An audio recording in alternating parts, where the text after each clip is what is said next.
When the holidays start to feel a bit repetitive, reach for a Sprite Winter Spiced Cranberry and put your twist on tradition.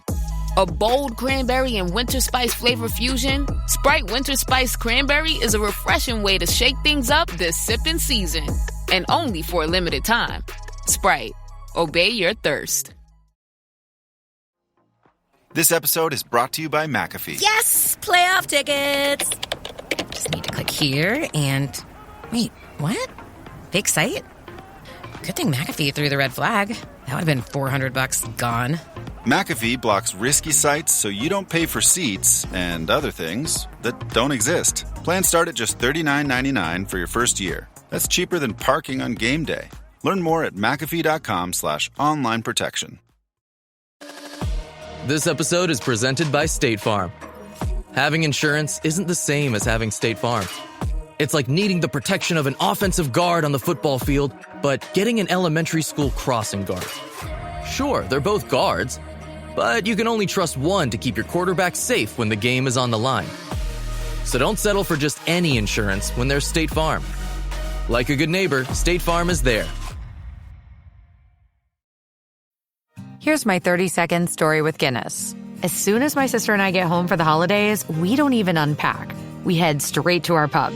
The bartender already knows our order, Guinness and fries. We laugh all night, catch up with old friends, and walk home with faces sore from smiling. It's one of my favorite nights of the year. That was my 30-second story with Guinness. Guinness Draft Stout. Please enjoy responsibly. Imported by Diageo Beer Company, USA, New York, New York.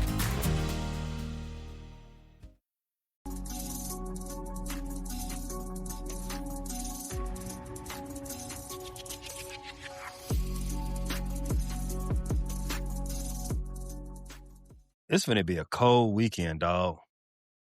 They say the wind chill finna have it feel like -20 on the lake for kickoff on Sunday. I got free tickets, Q. Clear your calendar. We up there on Sunday, dog. We? We gotta support the Bears. We. Who is the we? You speak French now? We. No, we. This is American we. We gonna go down to the lakefront and we gonna find a nice warm bar. That's who we gonna support the Bears from. We ain't going inside that stadium. You overlove the Bears. You love them real bad. For one, if you go to this game, for two, if you sit in that upper bowl, like the 300 level, you overlove the Bears, G. I couldn't do it. I love nothing that much. You got to pay me to do that. Basically, you got to be on a roster making $5 million a year for you to be down there on the lakefront. And I agree with you. Only people that should be there be the ones in the suites, and people getting paid to be there. That's it. Other than that, you're a crazy person leaving anywhere that's going to be heated. Come the weekend, it's going to be cold than a month. I mean, this is Chicago, right? This type of weather, it builds character. This is why we enjoy the summer so much. But you need the DJ drop that this is Chicago. You need that drop when you say this is Chicago. I need that drop. Right. I mean, that's about the Chicago anthem. They need to put that on the flag. But that's why we enjoy the summer so much, because of days like that. But I'm going to let somebody else do it this time. Smart man. Thoughts and prayers to Shaduer Sanders this weekend. He is from Tyler, Texas. And he's going to play quarterback in this. Raised in Texas. Then went to Jackson State. Then had a little piece of a high-end bias at Colorado. When Dennis Allen sends that blitz and he gets hit, he ain't going to want to be out there no more. I don't blame him. But thoughts and prayers not just to him, but thoughts and prayers to any former head football coaches of a certain Big Ten team. Because right about now, this ain't the right time to be getting kicked out the crib, dog. It's cold outside. It's cold out. What's up with Michigan and Big Ten football coaches and not keeping their little wee-wees in their pants? What is happening there in Michigan? How good is the coochie in Michigan that you're willing to risk your job? We've seen coochies not just take out the brothers at Michigan and Michigan State. What's going on in the coochies in Michigan? Mel Tucker, Jerron Moore, brothers. They got to Michigan and lost their mind. I don't know what they putting in the and the hoo-ha's up there in Michigan, but it needs to be studied because there's no way. As long as I've been a sports fan, Michigan has seen a rule and said, you know what? That rule will be much better if it was broken. Michigan has been on that for decades, but shout out Jim Harbaugh too. Yep. The king of breaking the rules. This is a major sidebar. But Jim Harbaugh, he's a former Bears quarterback, so he tracks. He tracks right now. Have you heard that since Jim Harbaugh was hired, 7 of his staffers have been arrested? Jerome Moore is just the latest. Not a surprise. And he's still locked up. We waiting on Jim. Well, he's warm at least. At least he's warm. I wonder what his wife and kids are thinking while they're at the house. Like, what is dinner like at the house? And talking about where daddy's at. With the white bitch. So this is exactly why you're supposed to cheat in the summer. They call it cuffing season for a reason, dog. You're supposed to be at the crib when it's cold outside. You don't want to be outside in your drawers with nothing but a garbage bag full of clothes and PlayStation. That's not cool right now. But Michigan sports, like I said, they cheat all year round. Ben Johnson, when speaking into media this week, he said this game is not a direct quote, but he did say it's a must win. We have goals, and we know what's out in front of us. And so it's just that awareness that every game matters. Every game matters. And that's where this week, you go from an emotional rivalry game like we just played. This week is equally important. We need this win. We desperately need this win. It's very important because after this game, you got 3 of the better teams in the conference. You're wrapping up with the 49ers, the Packers, and the Lions. So this is the one where you want to. I don't want to disrespect the Browns, but they're 3-10. They're 3-10 for a reason. They're a flawed team. Mm-hmm. They're trying to figure it out. And when you're a good team, you got to beat teams like this. You got to get your passing game going. You got to get your kinks going. I'm not trying to call Cleveland a JV team. They do have a good defense, and they got some pieces on offense. But again, they're 3-10 for a reason. You got to take advantage of them. You're at home, in bare weather. Yeah, this is kind of a must win because you got to keep pace, and you got the Packers going to Denver, so they could very well end up losing that game. You want to get a home playoff game. Let's preview this game. The 9-4 Bears, 7th in the playoff standings for the NFC, hosting the 3-10 Cleveland Browns. You know the leaders for the Browns. Well, maybe you don't know because this is their 3rd quarterback. Dylan Gabriel actually leads the team in passing yards so far with 7 touchdowns. He has 937 yards on the season. I think he's going to end his season with that same amount of total. Who's going to start the rest of the season? Errol Fannin is their number 1 wide receiver, 59 catches for 619 yards, 4 scores. And Quinshon Judkins, more on him later, is their number 1 rushing attack. 210 carries, 784 yards, 7 TDs himself. Those Bears.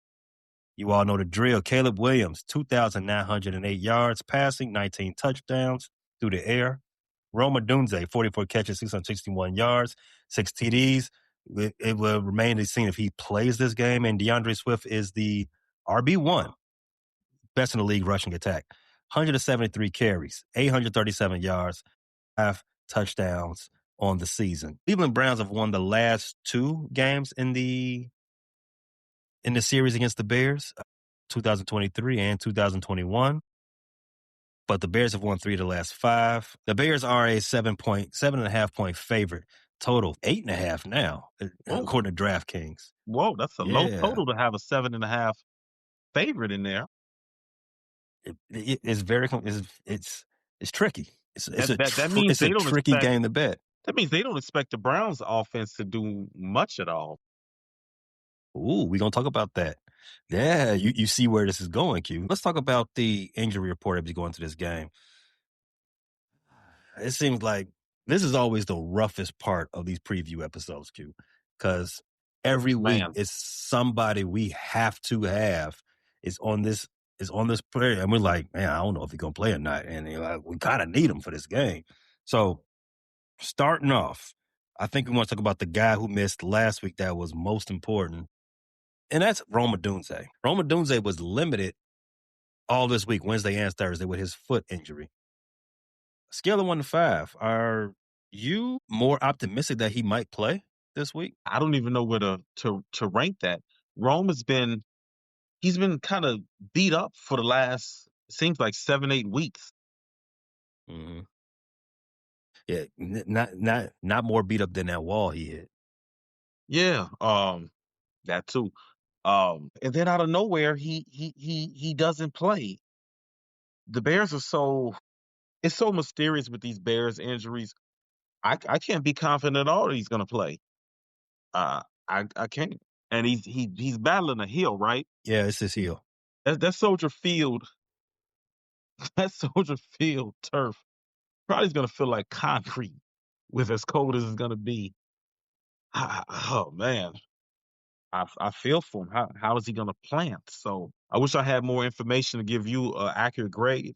I'm in the dark. I don't know. Good thing is that if you've been following along, we've been trending down on these preview episodes as far as names on the actual injury report. Remember, 1 week we had 16 and it slowly went down to 12 and 10. So we only got 7. Other than Rome Odunze, we got Kyler Gordon, Travis Homer, Tyreek Stevenson, Olamide Zaccheaus, Ruben Hippolyte, and Jalen Johnson, all on the injury report. Jalen Johnson, another groin. But yeah, but he's been full participant. He's been a full participant this week, though. So, I mean, even though he's back on there for a groin, he wasn't on the injury report last week. Wasn't at all. But he's back on there this week with a groin. There's a lot I want to talk about with this injury report. I mean, first and foremost, doing with their groins? Tremaine Edmonds, Tyler Gordon, Jalen Johnson. Since you asked the question, if they were using their groins in the same way that Sharon Moore was using his, would you be more upset or less upset, seeing as how they got injured with doing whatever they were doing? You know what? I don't like to watch another man's groin. When those men play for the Chicago Bears, their groins, I feel like, belong to me. These are my groins. These are the Chicago Bears groins. Be responsible with your groins. Yes, I care what you do with your groins when you're a Chicago Bear. When you're not a Chicago Bear, you can do whatever you want to do with your groin. But that groin belongs to Chicago. That belongs to me now. Be careful with it. No diddy. I think you drove way past that one. I think you passed the point of saying that. You went too far. Side note, what did Lil Rod mean when he kept saying he woke up feeling sore? But anyway, we'll come back to that later.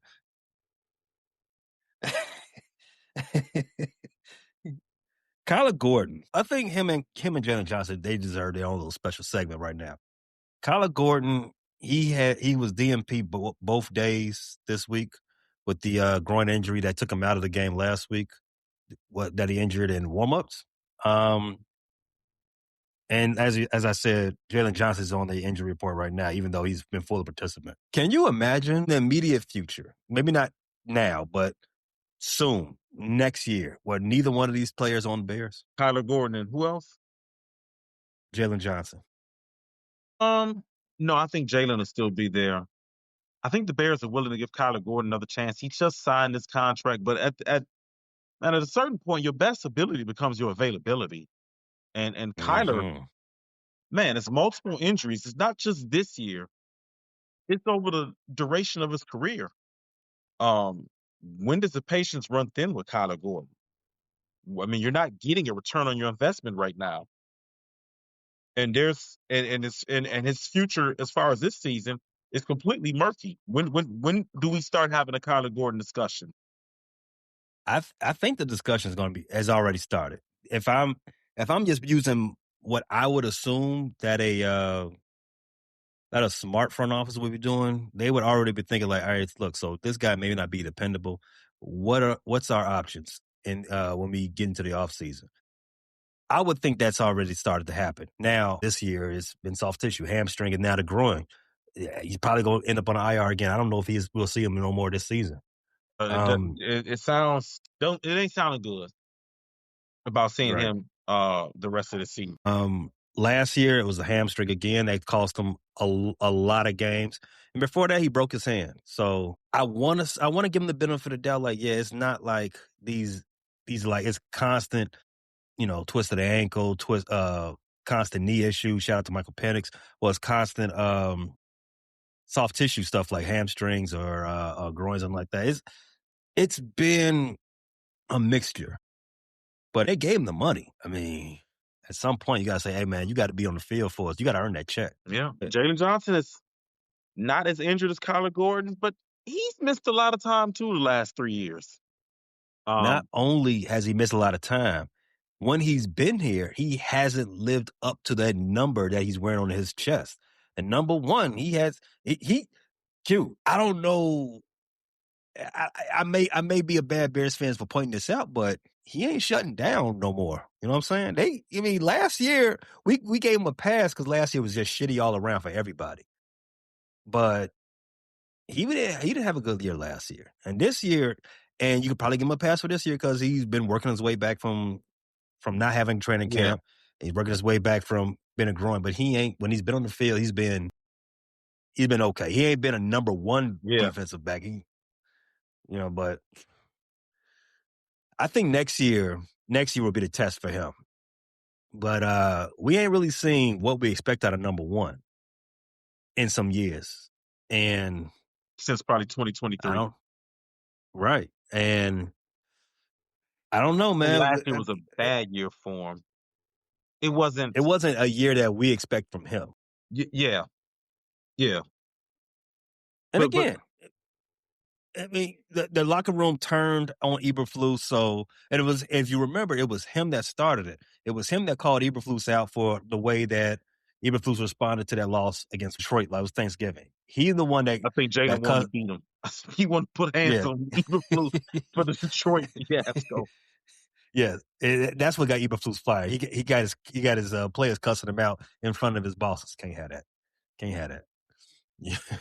You can't have a meeting with people that you manage, and then your boss is right behind you, and then the people that you manage is cussing you out. Like, whoa. Yeah. And you getting cussed out, and it's your fault. Yeah, that's double way to get yourself fired. You don't have a control of the room, and you suck. Shout out to Eberflus, though. That's the Bears injury report. The Cleveland Browns have 20 guys. 20 guys on the injury list, right? 20. Let's see. Is Myles Garrett on there? Please put him on there. Only two places I want Myles Garrett.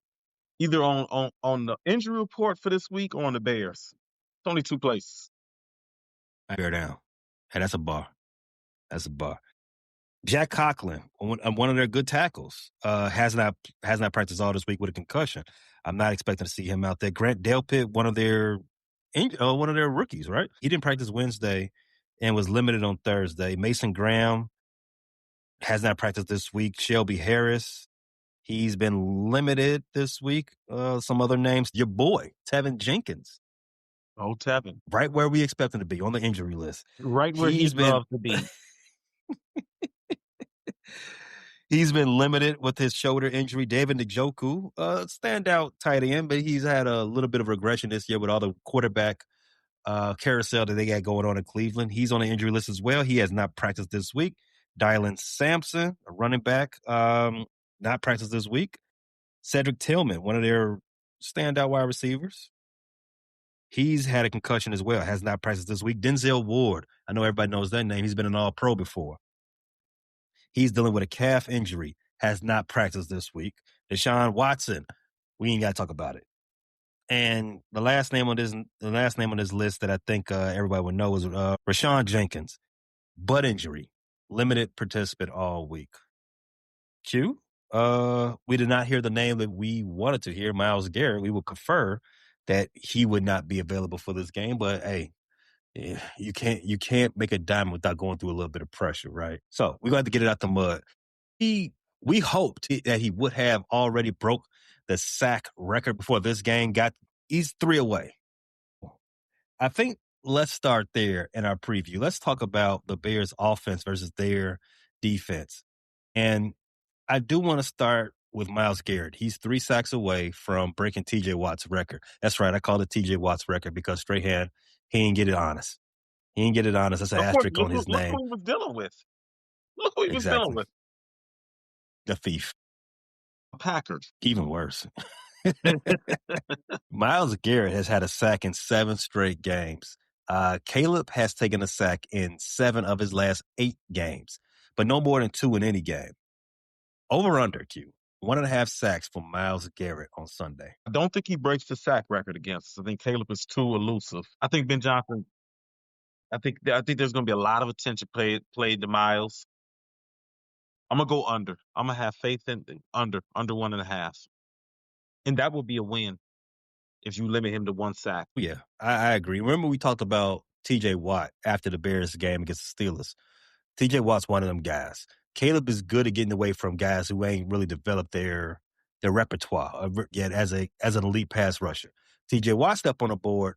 When I get to you, you going down. He's got the moves. He's got the technique. I'm not going to get too excited. I'm not falling for these duck unders, this bob and weave. TJ, nah. He's too nuanced for that. He's too skilled for that. Right. TJ Watt, Myles Garrett, same beast, different animal, right? Myles Garrett, he's better than TJ Watt. He's a better athlete than TJ Watt. He's stronger than TJ Watt, bigger than TJ Watt. That's why he's going to get his second DPOY this year. It's going to be hella pay. Isaac Trapillo, Darnell Wright. Put your big boy pants on, Ozzy. Put your big boy pants on. We're gonna need to see all that. Oh wow. let me rephrase that. You're gonna need to play your height and size. You're the mountain.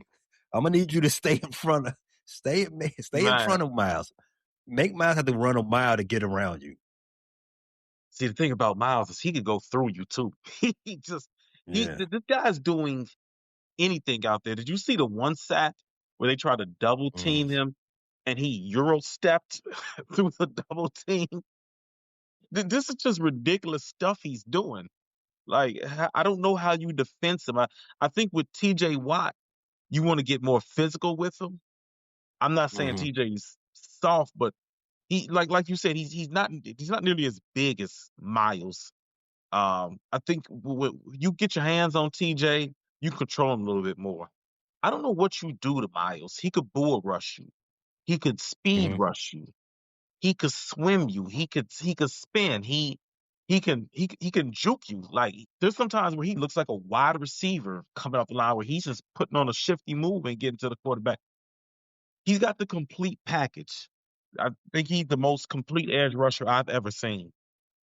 And in my lifetime, I've seen Reggie White, I've seen Lawrence Taylor, I've seen Bruce Smith, I've seen Richard Dent, Julius Peppers, and JJ and TJ Watt. I think Myles is the most complete one I've ever seen. I would agree. He's one of the greatest pass rushers ever. And that's no slight to any of the pass. Myles Garrett is just built different. Speaking of Myles Garrett, his prime target, Caleb Williams, my boy. Biggest critique on Caleb, completion percentage. We talk about it every week. The Browns have allowed 60% completion percentage to only 7 quarterbacks this season. And it's only been once since their week 9 bye. Now, for context, because you all called me glazing last week when I gave you all the numbers. For context, the quarterbacks that the Browns have faced since their bye have been Cam Ward, Brock Purdy, Lamar Jackson, and Justin Fields. There's nuance to put in those numbers, right? Lamar Jackson is coming back from an injury. He ain't looked too good ever since he came back from neither is Purdy. Right. Neither is Purdy. And Cam Ward is a rookie. Even though he has a higher completion percentage than Caleb Williams on the season. And Justin Fields, we don't need to get into it. I think Justin Fields was like... My condolences and my thoughts and prayers to Justin Fields. Justin has had some rough outings this year. Some rough halves. I'm rooting for my boy Justin. Sometimes it's better to be a backup than go and start for the Jets or the Browns. I'm just going to say it. I'm just going to put it to you like that. Man, we ain't got to talk about Justin Fields. So I think we already know what's in front of him for the remainder of his football career. But Caleb Williams has completed under 60% in 9 of his last 10 games. Scale of 1 to 5, Q. Your confidence level in Caleb completing 6 out of every 10 passes on Sunday. About a 2. This is these are some good corners. And I know Martin Emerson, one of their other really good corners. He's on injured reserve right now, so that's a relief. But you still got Denzel Ward. They got Tyson Campbell from the Jaguars a few weeks ago in the trade. He's another really good corner. Just they're a tough secondary. Grant Delpit back there. They're a really good secondary, and they're aided in part by, well, in large part, to a front seven that's able to get pressure on the quarterback. Myles Garrett is obviously the star of the defense, but you have to remember another guy that's having a pretty good year, very solid player, is Mason Graham, a guy from Michigan who was a very good prospect coming into the draft. Interior guy who collapses the pocket, puts pressure up the middle.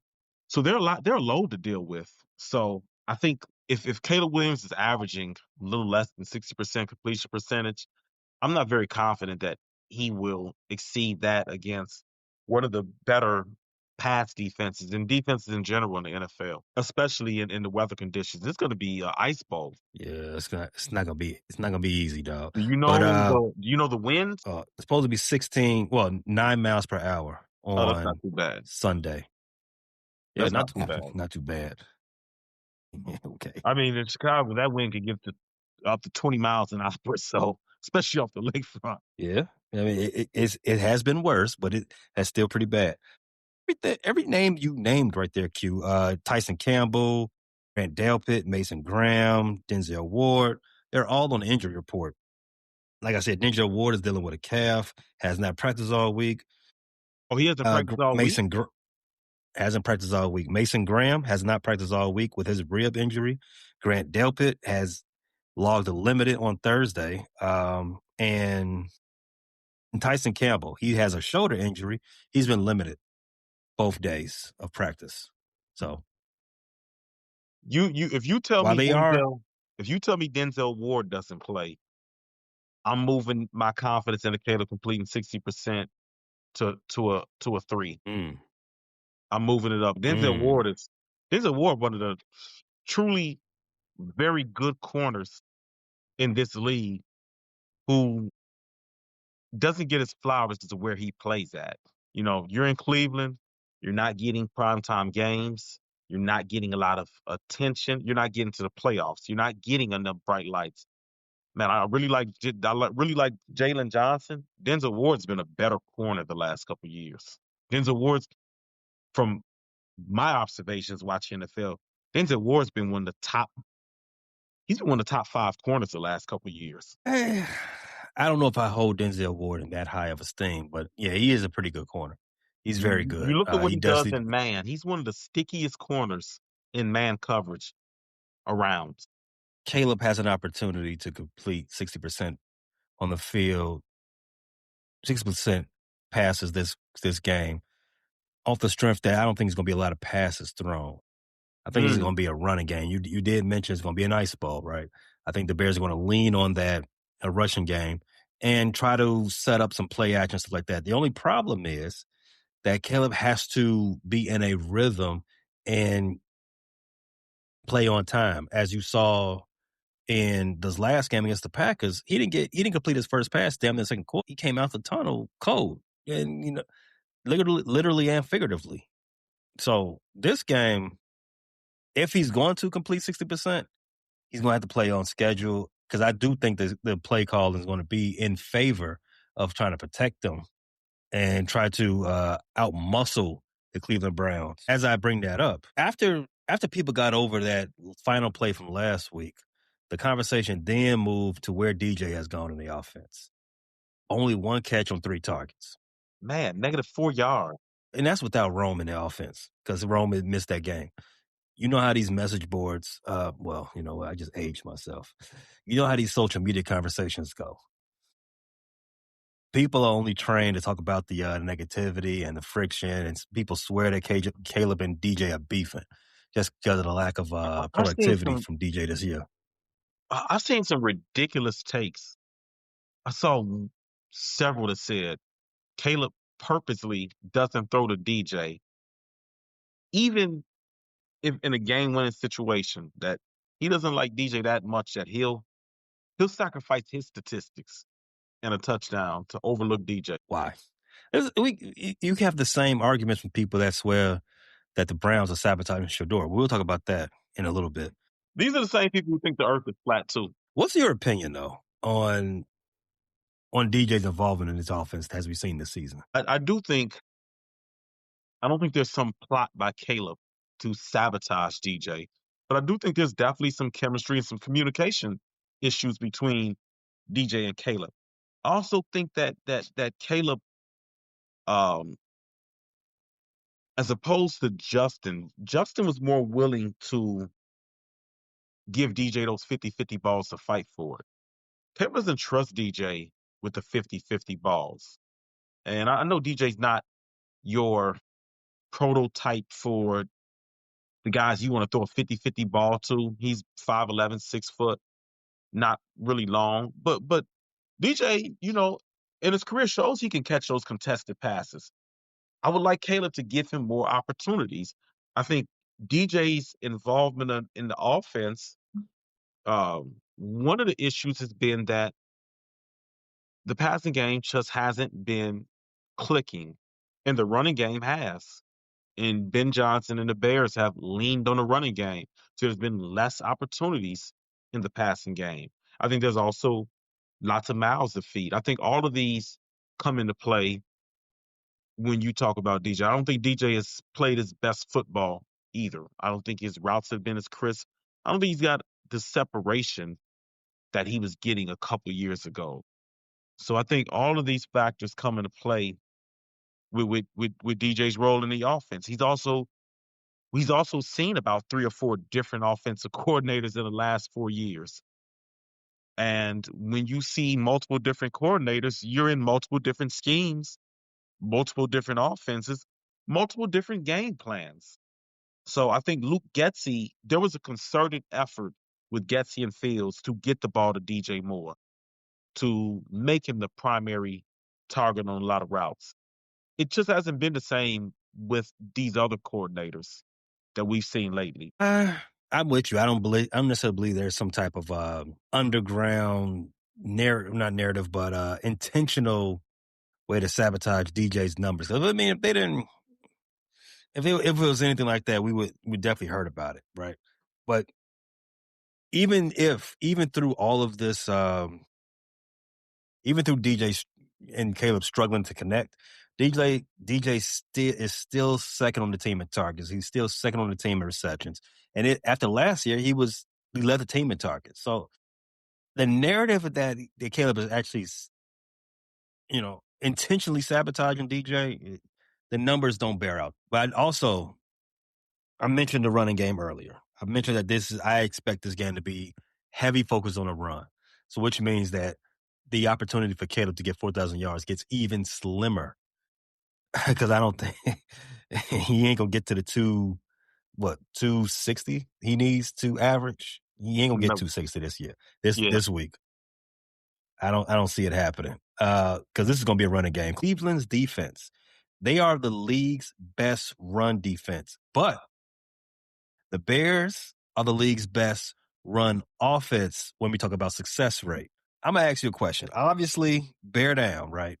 But who would you favor in this matchup? Bears rushing offense or the Cleveland's rushing defense? Bears rushing offense. I've seen them win the matchup week after week, even when defenses are intentionally focused on stopping them. And if Mason Graham doesn't play, that's a huge advantage towards the Bears, who they're going to be coming in with a healthy offensive line. I'm favoring the Bears until I see a team stop them or I see the Bears slow down. And then in this weather, I really like the Bears. You're not going to be wanting to tackle Kyle Monunga in this weather. That's not going to be the bowling ball you want to run into this week. Not at all. Wouldn't it be something that Kyle Monunga blew up Myles Garrett helmet? just exploded his helmet. Man, You that know probably what? wouldn't stop Myles Garrett, though. So, I mean. Myles Garrett is about Thanos. I don't think you want to run into that man. I don't You're know if right. that's happening. Thanos don't need a helmet. Yeah, good point. Let me add one thing.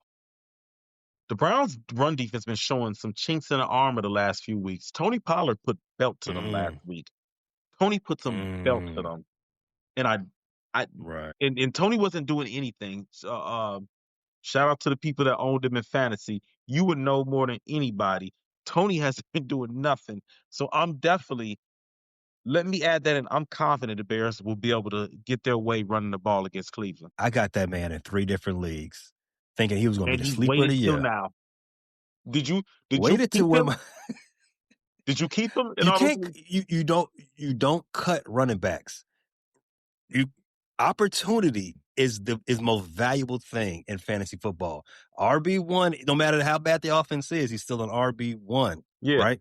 You have to wait till a better running back becomes available, and then you can make the swap. Every week in and week out, 7 points, 8 points. I'm like, I can't keep starting this, dog. I can't keep starting this. He's not. There's got to be better flex options. I can't keep starting this out here. But in 2 of them leagues that I got him in, I ain't make the playoffs, and then look what he does. Like, I'm already eliminated. Oh wow, now you bust off to like 30, huh? All right, thanks, Tony. Get the hell off my squad. But yeah, you're right. I got to look back at that game, and that looked like the explosive Tony from 2023. Like, he finally got the spring back in his legs this week. I'm like, wow, Tony Pollard. Against this defense. Yeah, against this defense. I'm going to go with you. And not just because of Tony Pollard, what he did last week, but the Browns are the only defense in the league that will load the box in over half of the snaps they have against the run. Basically, they sniff out run, they drop into safety, right? The Bears are the best team, are the best rushing offense overall in the league, and they also the best against loaded boxes. That motion and that misdirection will eat you up every time. You load that box and you just going to get caught in that wash, and you're going to be in the middle of a tsunami. I don't know if you do want to load the box against the Bears run when they run the ball, because I don't know if getting that close to the line of scrimmage allows your safeties and backers to see what's going on and what's developing. I think the best thing might be to send some late run blitzes. Let me not spill too much salt on how to stop the Bears' run offense, but I don't know. Yeah, the Browns putting that safety in the box, that could be the Bears also lead the NFL in explosive runs, correct? They still do, even though they didn't have one last week. They still do. Yeah, for the first time in a long time. That could be a disaster for the Browns, and that might be why Tony Pollard broke that 60-yarder against them. Yeah, the Bears are Ben Johnson, Declan Doyle, and Eric Bieniemy. They've been cooking up some stuff. That was, like I said, the motions and that the misdirections to attack that DB on the island, get a bunch of people caught up in the wash, as you said. It'll be perfect. It'll be perfect symmetry to have a Cleveland front 8, front 9 even, get caught up in that wash. Plus, as we already pointed out, Tony Pollard whooped their ass last week. If he can do it, DeAndre Swift and Kyle Monunga can do it too. Yep. This episode is brought to you by Indeed. You're ready to move your business forward, but first you need to find the right team. Start your search with Indeed Sponsored Jobs. It can help you reach qualified candidates fast, ensuring your listing is the first one they see. According to Indeed data, sponsored jobs are 90% more likely to report a hire than non-sponsored jobs. See the results for yourself. Get a $75 sponsored job credit at Indeed.com/podcast. Terms and conditions apply. This is Jason Momoa, and I'll be your finance professor today. Welcome to Banking Smarter 101 with Chime. Bam! First lesson, sign up for Chime and set up direct deposit. You'll be joining millions of members banking fee-free. Second lesson, get cash back on eligible purchases while building credit and a higher APY on your savings. That's how you bank smarter this season. Fa-la-la-la-la, class dismissed. Join Chime today. Chime is a financial technology company, not a bank. Banking services and a secure Chime Visa credit card provided by the Bancorp Bank N.A. or Stride Bank N.A. Members FDIC. Optional services and products may have fees or charges. Details at chime.com/fees Info. With a qualifying direct deposit, earn 1.5% cash back on eligible secured Chime Visa credit card purchases. On-time payment history may have a positive impact on your credit score. Results may vary. APY means annual percentage yield. Learn about credit building and more at Chime.com. REI Co-op presents a perfect outdoor moment with the perfect gift. Picture this. You're ripping with your favorite person. Bluebird skies, blower powder, and frankly, you're skiing like legends. So sick. Another lap? Thanks to REI's curation, from lid to sticks, you nailed the gift. No way. How'd you know? Does it get more perfect than that? Give without guessing. Shop in store or visit REI.com. The Freddy Fazbear box just dropped at Popeyes for $7.99, and it's scary good. Garlic palm tenders and cheesy bites with marinara sauce. Upgrade to the deluxe box with $12.99 and get a 20-ounce drink in a cupcake cup. Dig in before it's too late. Try the Freddy Fazbear Crunch menu, now at Popeyes. See Five Nights at Freddy's 2, only in theaters. Love that chicken from Popeyes. Limited time at participating U.S. restaurants. Prices may vary. Even though the Browns are the league's best rushing defense, in their last 6 games, they've been getting carved up on the ground. The Patriots gave it to them. The Jets gave it to them. Baltimore gave it to them. And the Titans last week gave it to them. Per game, they've given up 37 yards per game. And in total, 823 yards on the ground. That's crazy. 823? And 6 touchdowns. Yeah, because Tony went for about 150. I think Derek went for 120. That's about 300 right there in 2 games. So the Titans rushed for 184 yards. Derrick Henry and them, another 184. That's had 127. The Patriots had 177. So, yeah. That's last 6 games. So the Bears been running on everybody. And, I mean, they didn't have explosive plays against the Packers, but, I mean, they wasn't bottled up. No, they ran for 132 yards. And respectable yards per carry. So that's what they do against the Packers. Against a good run defense. The Packers' run defense has been good. Mm-hmm. Let's segue to the Browns' offense, to the Bears' defense. Now, I don't think we can talk about the Browns' offense without talking about the number one guy that everyone talks about with the Browns.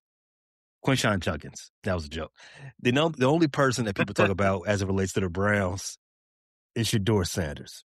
Which is crazy because they have 2 of the biggest star rookies on both sides of the ball in Judkins and Mason Graham. And Shaduer is the only one that matters. Yeah.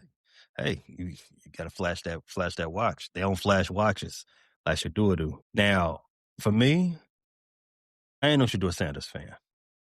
I'm gonna get out there right now with that. But I'm not saying I'm a hater. I'm just saying I don't follow him and all that he does. Most of the people who are Shaduer fans don't follow him either. The trend of the narrative of the conspiracy. Yeah, that. And, they're fans of Deion, which is cool. I'm a fan of Deion, too. I grew up watching Deion. I love Deion. That was my favorite corner. Favorite corner growing up. He one was of my all favorite my players. favorite corners. He was all Exactly. our favorite players. If you grew up in the 90s, Deion was your guy, right? Yeah. I'm a fan of Deion, the football player. Deion the dad, Deion the personality on TV, Deion the coach. Hit or miss. I only like Primetime. Primetime was my guy. All the other versions of Deion, I mean, it's not really. I'm not really flowing into that. Take that how you want to take it. So anyway, I only watched a handful of Colorado games, and only this last game just so I can prep for this. Right. The one thing that's always been said about Shaduer is that he takes too many sacks. Yes, he does. Good thing for him, the Bears don't generate a lot of them. But they might get some on him. He might be generous with them. Well, in his last 2 starts, he has an 84.1 passing grade in a clean pocket with 9 yards per attempt and no turnovers. What should the plan be for Dennis Allen to make sure this defense is not exposed on Sunday against Shaduer Sanders? You have to get pressure on Shaduer Sanders. And How? the pressure that you How? want Because to they get, can't do it. Listen, you draw up blitzes. Shaduer, for all of his flaws, in that clean pocket, that boy can throw the ball. And in all fairness, the majority of starting quarterbacks in the NFL, if you give them a clean pocket, they will pick you apart. Even the average ones, even the backups, they are professionals at the highest level.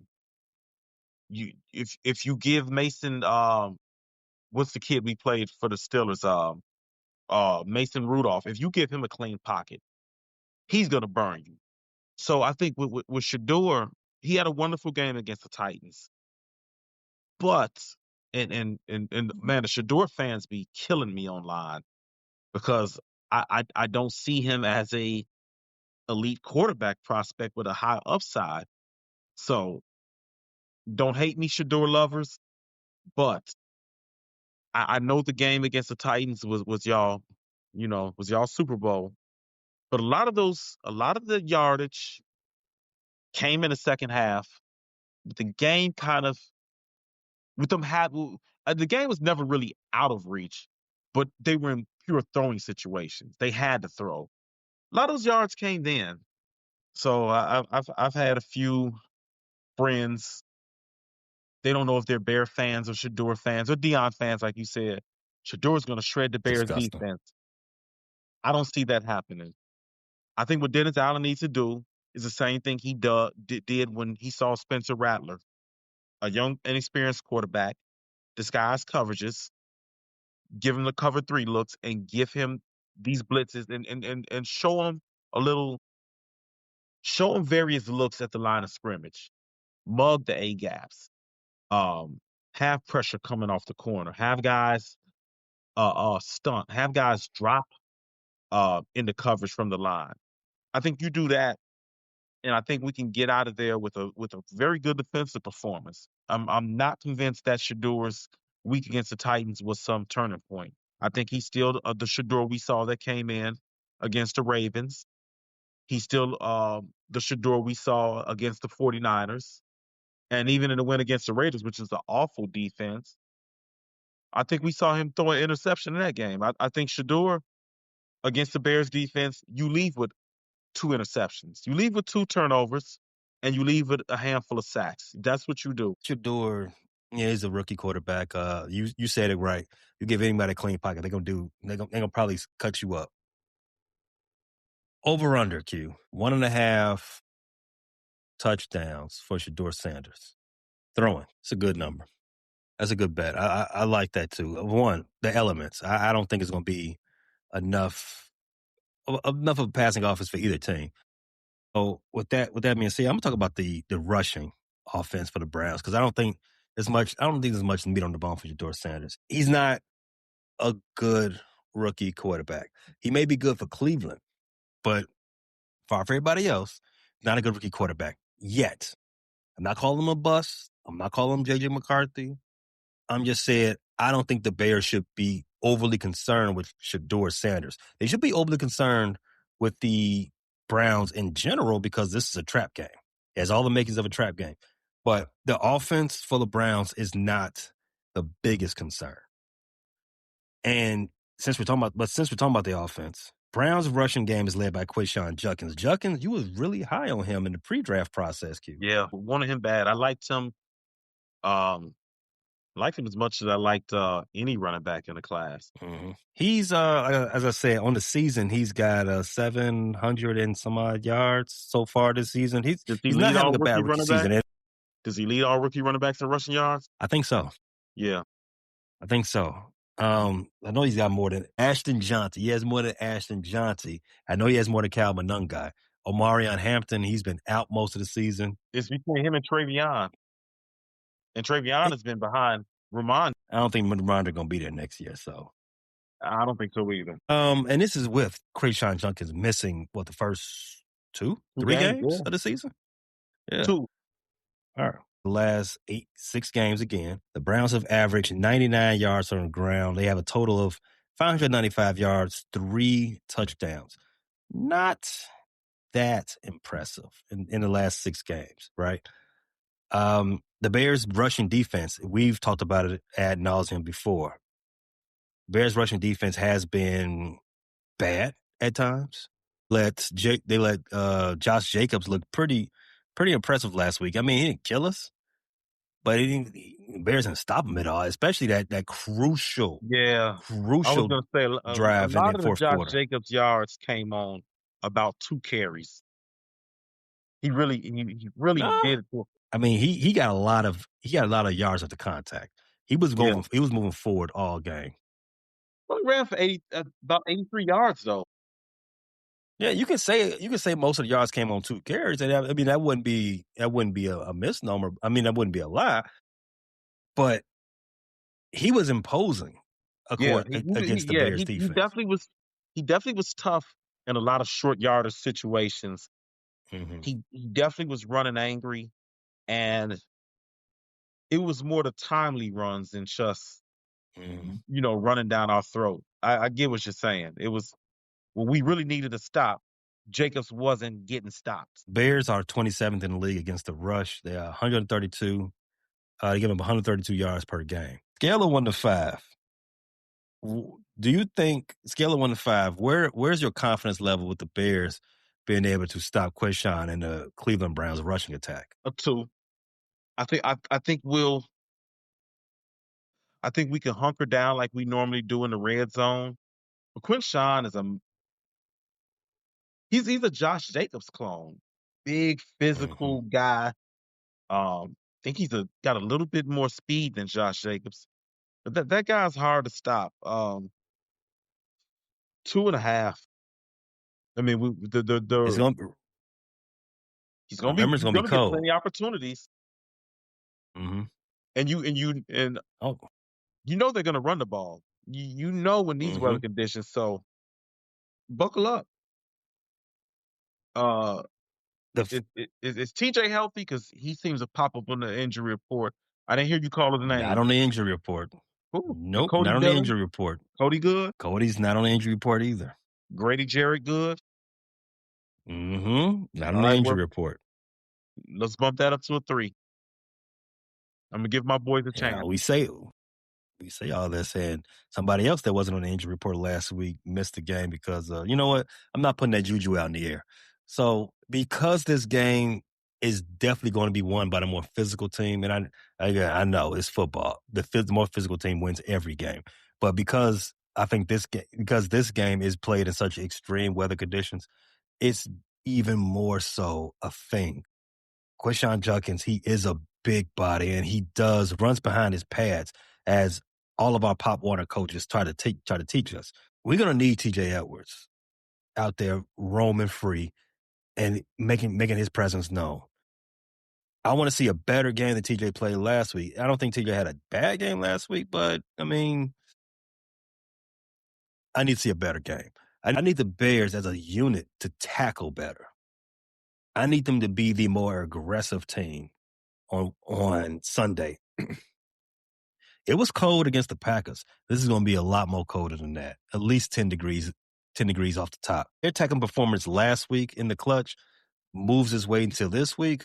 The Bears going to be in trouble. I said this is going to be a trap game. This is your season right here, Q. Let's talk about the last thing we want to do before we get to our prediction. You mentioned earlier in the show about the over-under.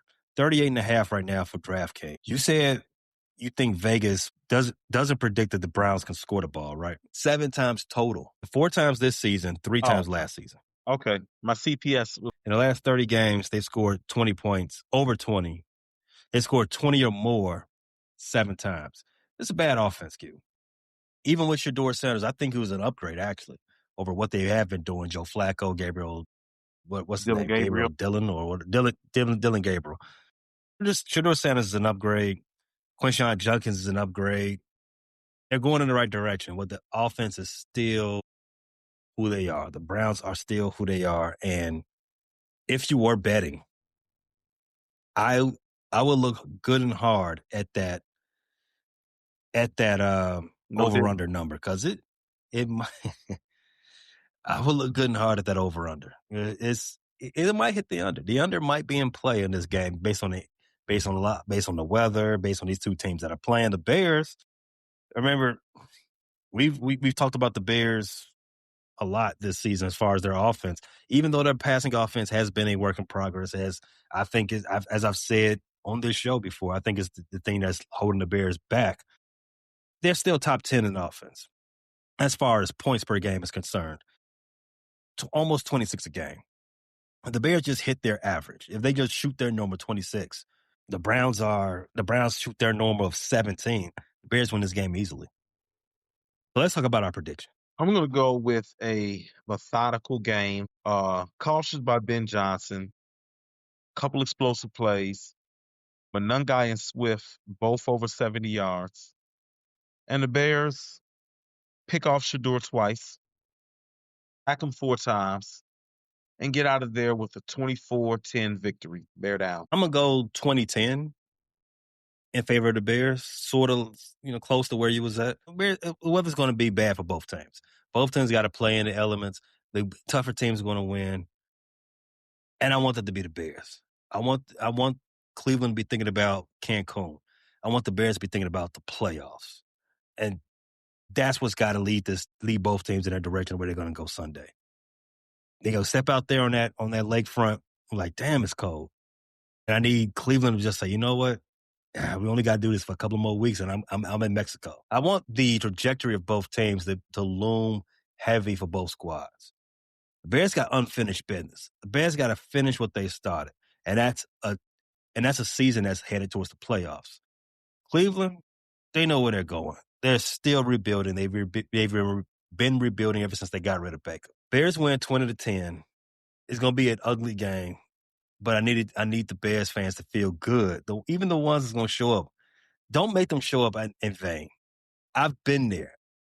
I went to a Sunday night football game that was freezing cold, and the Bears didn't show up. Which game was Bears? Oh, it was. I want to say it was in the 90s. Oh, it was a long time ago. And I promise you, I promised at that point, I was like, I would never fucking watch the Bears live again. Even as a shorty, I would never do this again. They getting their ass whooped, and I am freezing my ass off. I can't do it. But for everybody that do it, I know the Bears is going to show up for you. 20-10, Bears get their 10th win of the season. First time double digits in the win column since 2018. Bear down. Bear down. Yeah, I still don't understand what Lil Rob meant by when he said he woke up sore. That was crazy. Thanks for listening to this latest episode from the Frustrated Chicago Sports Fan Channel. Don't matter if you listen to this on Apple Podcasts or Spotify or watch it on Twitch or YouTube. Make sure you like, subscribe, share with a friend, hit the notification bell so you never miss a drop. And to all the guys from Chicago, we say 3 things. Bear down, go Cubs go, and sell the team, Jerry.